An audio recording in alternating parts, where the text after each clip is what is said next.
Hey, my name's Caustic, and today I had somebody ask me about dubstep fills, delinquil. I don't know if I'm butchering that name or not. I'm sorry if I am, but yeah, it was basically just asking on how to make some dubstep fills, and so that's what we're going to be doing today. And as always, if you guys ever have any questions on any production stuff or want to see anything, make sure to comment, and I will make a video kind of just walking you through whatever you're asking. So we're going to kind of just jump right into the sound design portion of today. This technique is incredibly simple, and you can get so many cool, fun little things out of it, which I think is so much fun. So what we're going to do here is I'm going to make a MIDI clip, and we're going to, this is just my favorite key to write in is D sharp, specifically D sharp minor. I just think the bass hits the best there, but this is what we're going to be starting with the note. You can do whatever note that you would like. I'm going to, we could do 8, let's do 8 bars, not 16. If we need 16 bars, then we can jump in and use it later down the road. But grab your favorite VST.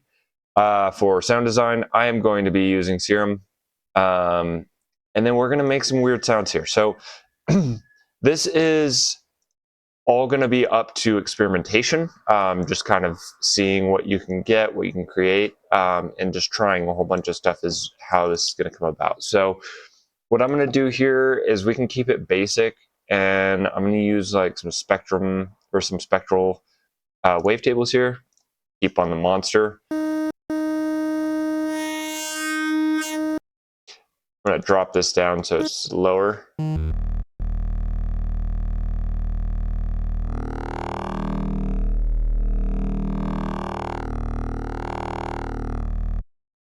You can get some really cool stuff if you use like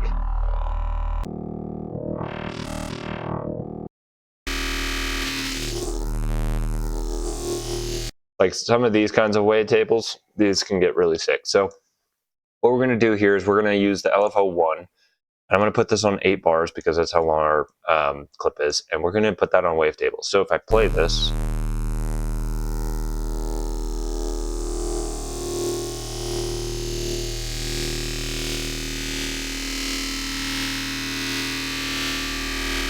it'll sweep through the entire wavetable, so then we can get a different sound throughout all 8 bars, which I've done kind of like the back and forth where it sweeps up. You do like a triangle here, it sweeps up and it sweeps back. I'm not a huge fan of that just because the sounds start all kind of sounding the same. So this just keeps diversity throughout your entire 8 bars. We're going to throw on another wavetable just because I don't feel like this has enough. So we're going to jump back into the spectral, and we can do like a Reese. This may be cool.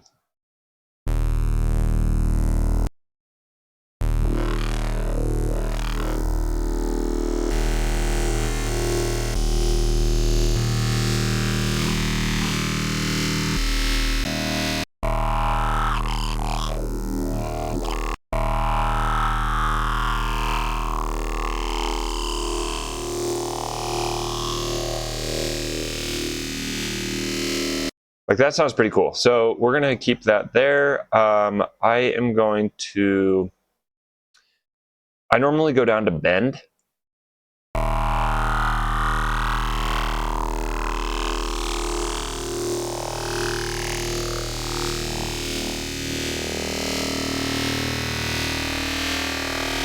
then we could do like another weird little LFO shape. Again, this is just all completely up to, you know, what sounds good. But yeah, so this is just, we're going to do that as well for this, kind of bend it in.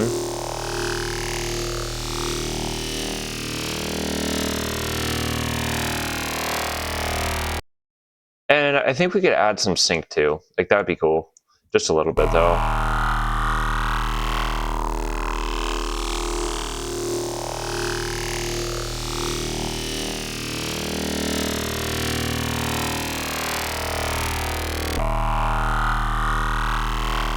Do like a little bit more.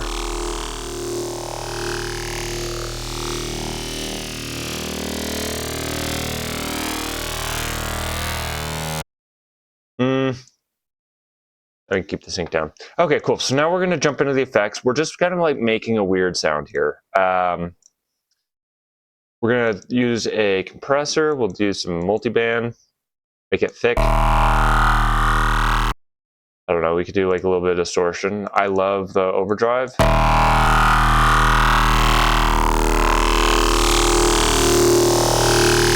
We're going to just basically kind of be blowing this out. The thing is, though, we do not want a consistent sound all the way through. Like, we want it to be evolving, because basically what we're going to be doing is putting it into a granulator and then scanning through it using a whole bunch of different presets out of the actual VST portal. And if you don't have portal, you can get it on Supplies, $10 a month, or you could just buy it outright. Whatever you want to do. This is just my personal granulator of choice. There are so many, and I'll explain why here in a minute. But yeah, this is a cool, weird sound so far.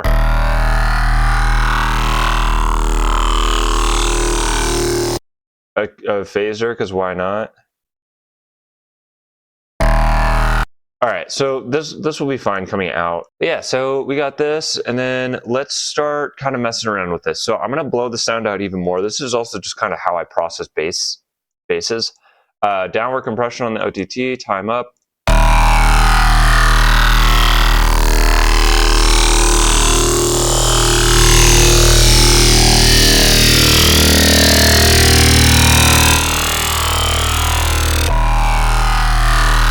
It has some really annoying, like, high pitch, which is okay. Yeah,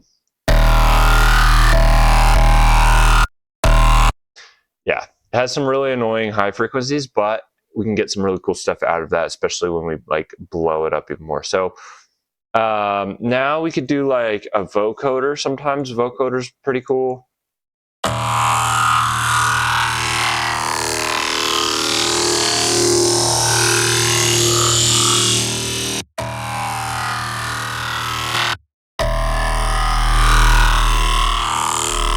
I'm going to not do the vocoder this time. We're also going to use...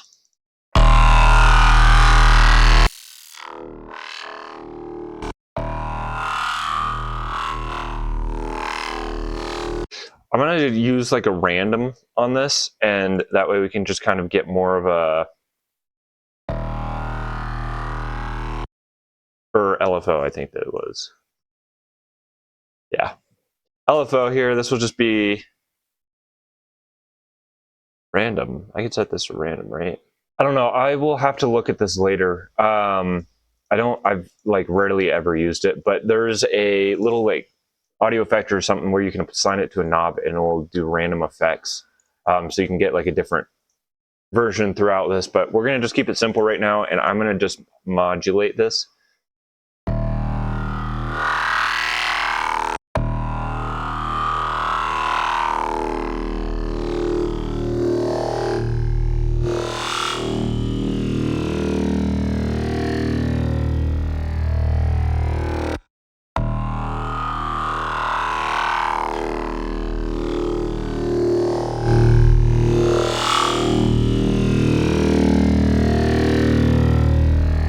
Okay, so I'm just doing random values on this, just to give it a little bit more diversity. I'm going to do a disperser here.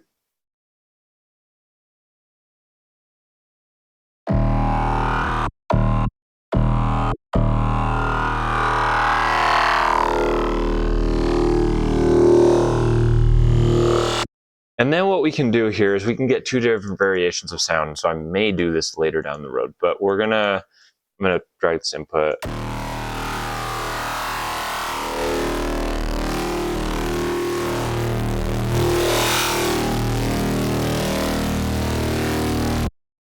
And we could do like a redux as well.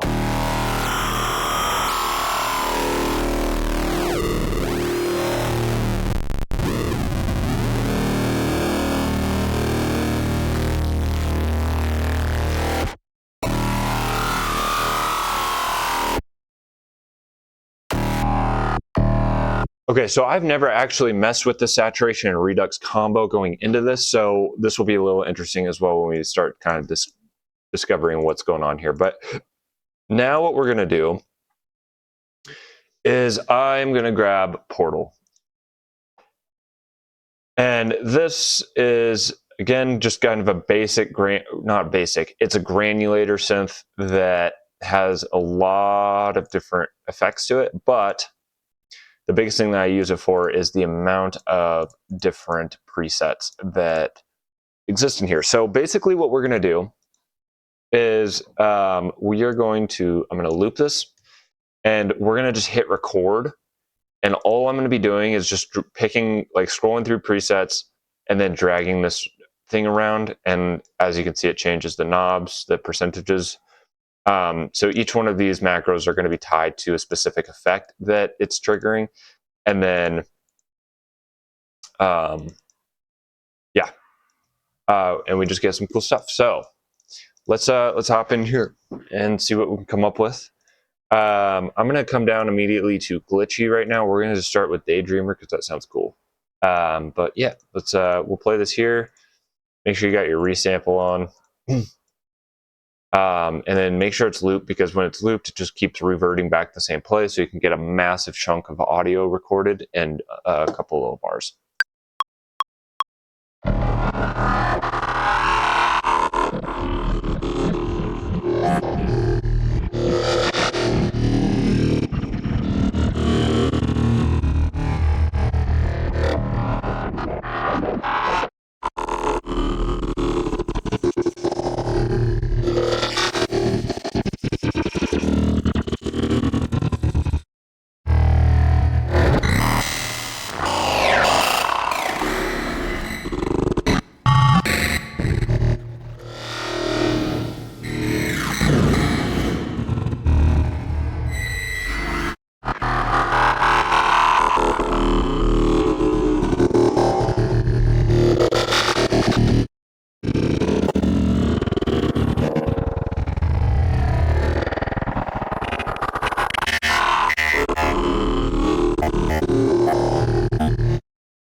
So we got some of those. Now we can try like the weird distorted ones that are the little rack that I set up here. So we can load this on. And then we could play this and just see what's up.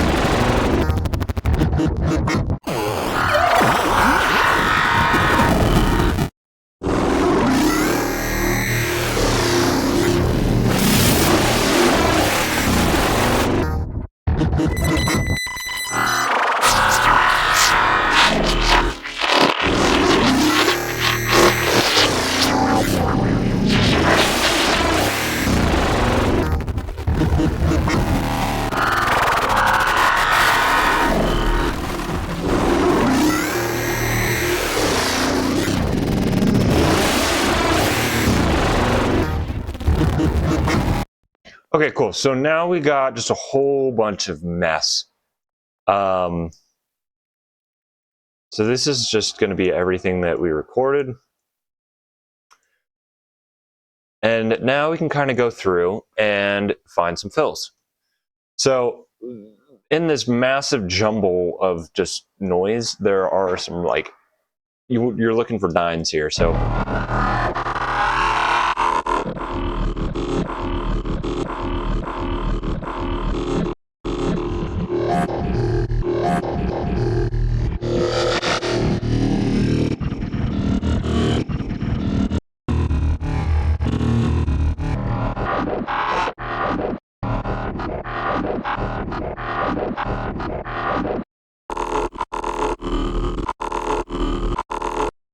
like, that's cool. And so then what I could do with this here is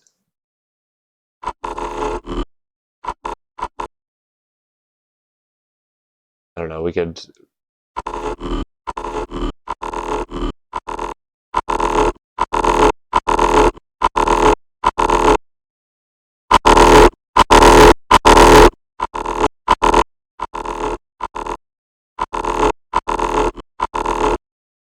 So then we got like a little effect there. And then when you just start to kind of scrub through all of these, then you begin to start getting sounds that sound like...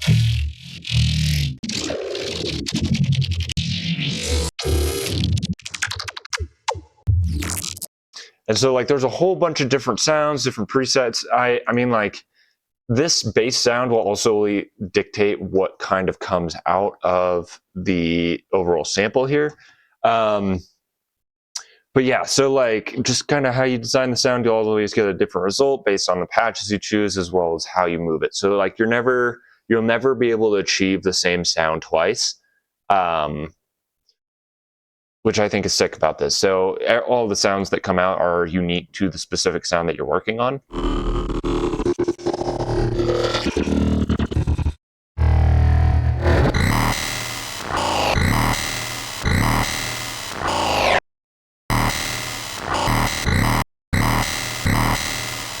Like that's a cool sound right there. And I'm gonna keep that.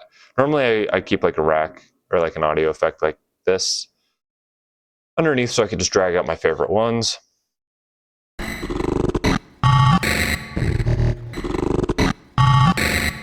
Like that's so cool.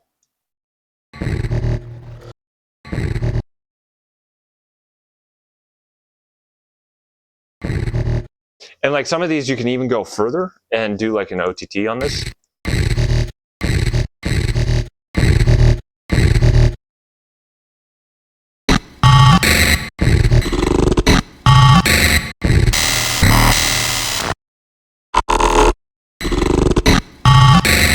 Like I probably actually would OTT all of these just because I like how crunchy it's getting.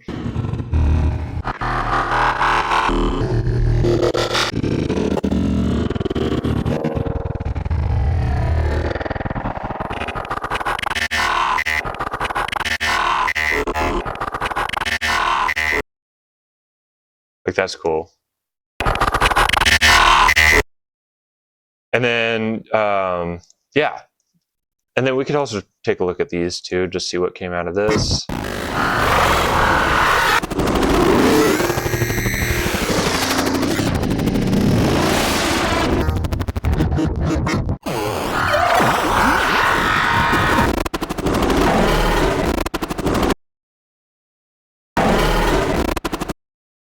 That's sick.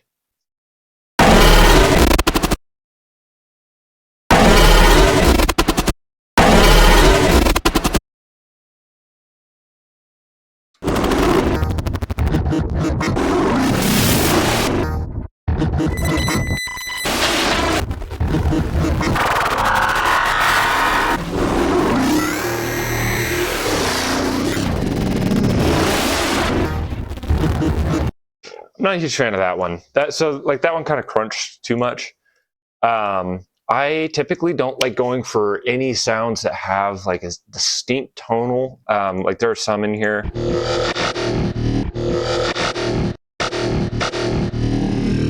Like any of these, like there's a distinct note attached to it. I like more of these kind of noisy textures.